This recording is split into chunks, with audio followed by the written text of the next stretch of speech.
بسم اللہ الرحمن الرحیم۔ السلام علیکم ورحمۃ اللہ وبرکاتہ۔ میری بہن،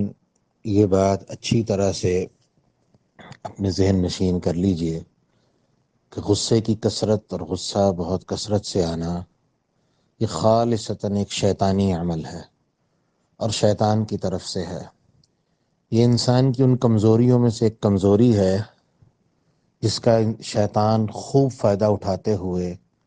انسان کو ورغلاتا بھی ہے اور پریشان بھی کرتا ہے۔ یہاں تک کہ امام ابن الجوزی نے اپنی کتاب تلبیس ابلیس میں نقل کیا ہے کہ شیطان سے کسی نے پوچھا کہ تمہارا کوئی ایسا حربہ جو آج تک ناکام نہ ہوا ہو اس کے بارے میں مجھے بتاؤ۔ تو شیطان نے کہا تھا کہ غصہ میرا ایک ایسا حربہ ہے کہ آج تک میرے اس حربے سے کوئی محفوظ نہیں رہ سکا۔ تو یہ بات اچھی طرح ذہن نشین کر لیجئے کہ یہ کوئی بیماری نہیں، یہ کوئی کہہ لیں کہ کوئی کچھ بھی نہیں، اصل میں یہ شیطانی عمل ہے، ہر اعتبار سے یہ شیطانی عمل ہے۔ اسی لیے رسول اللہ صلی اللہ علیہ وسلم کے پاس جب ایک صحابی آئے اور انہوں نے کہا اللہ کے رسول مجھے نصیحت کیجئے، تو ابو ہریرہ اس حدیث کے راوی ہیں، کہتے ہیں کہ رسول اللہ صلی اللہ علیہ وسلم ٹیک لگا کے تشریف فرما تھے اور آپ سیدھے ہو کے بیٹھ گئے اور آپ بار بار یہ کلمہ دہرا رہے تھے کہ لا تغضب لا تغضب لا تغضب لا تغضب، غصہ نہیں کرنا، غصہ نہیں کرنا، غصہ نہیں کرنا۔ تو دیکھیں، ظاہر بات ہے جب شیطان انسان پہ حاوی ہو اور آہستہ آہستہ وہ چیز انسان کی عادت بھی بن جاتی ہے، تو یہ اصل میں تو شیطانی عمل ہی ہے اور پھر وہ شیطانی عادت بن جاتی ہے۔ اس سے بچاؤ کے لیے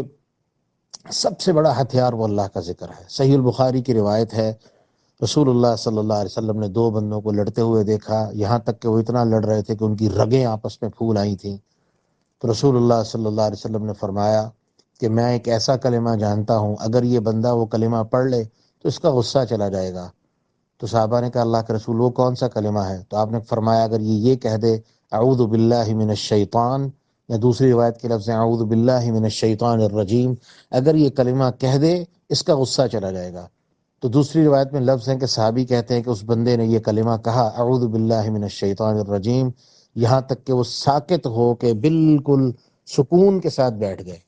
تو اس سے پتہ چلتا ہے کہ غصے کی حالت میں انسان جب اللہ کی پناہ چاہتا ہے، یہ کہتا ہے کہ لا حول ولا قوت الا باللہ، اللہ برائی سے بچانے والا اور نیکی کی طاقت دینے والا تیرے علاوہ کوئی نہیں ہے۔ جب انسان اللہ کا ذکر کرتا ہے، اپنے معاملے کو اللہ کے سپرد کر دیتا ہے، اپنے آپ کو اللہ کی پناہ میں لے جانے کی کوشش کرتا ہے،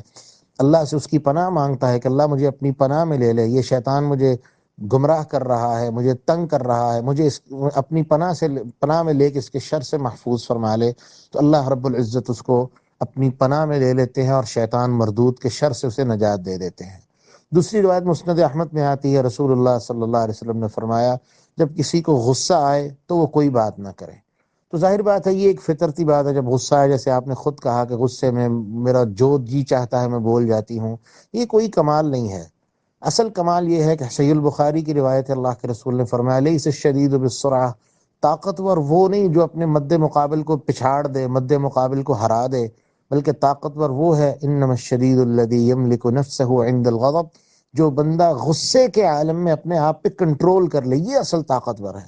تو آپ کو طاقتور بننا ہے، اور طاقتور بننے کے لیے کوئی ایکسرسائز نہیں کرنی بلکہ اللہ کی مدد چاہنی ہے، اللہ سے مدد مانگنی ہے، یہ مدد ہی آپ کو طاقتور کرے گی۔ تو آپ اللہ سے مدد مانگیں۔ دوسرا، غصے کی حالت میں کوئی بات زبان سے نہیں نکالنی اور کوشش کرنی ہے کہ آپ اپنے غصے کو کنٹرول کرنے کی کوشش کریں، توجہ بٹا لیں،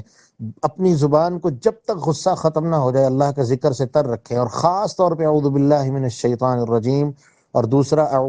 لا حول ولا قوت الا باللہ یہ پڑھیں۔ تیسرا عمل، حدیث میں آتا ہے ابو ذر رضی اللہ عنہ کی لڑائی ہو رہی تھی کسی سے، تو رسول اللہ صلی اللہ علیہ وسلم کو نصیحت کی کہ ابو ذر ایک کام کرو، جب تم غصہ آئے کھڑے ہو تو بیٹھ جاؤ، اگر بیٹھنے سے بھی غصہ ختم نہ ہو، کم نہ ہو، تو لیٹ جاؤ۔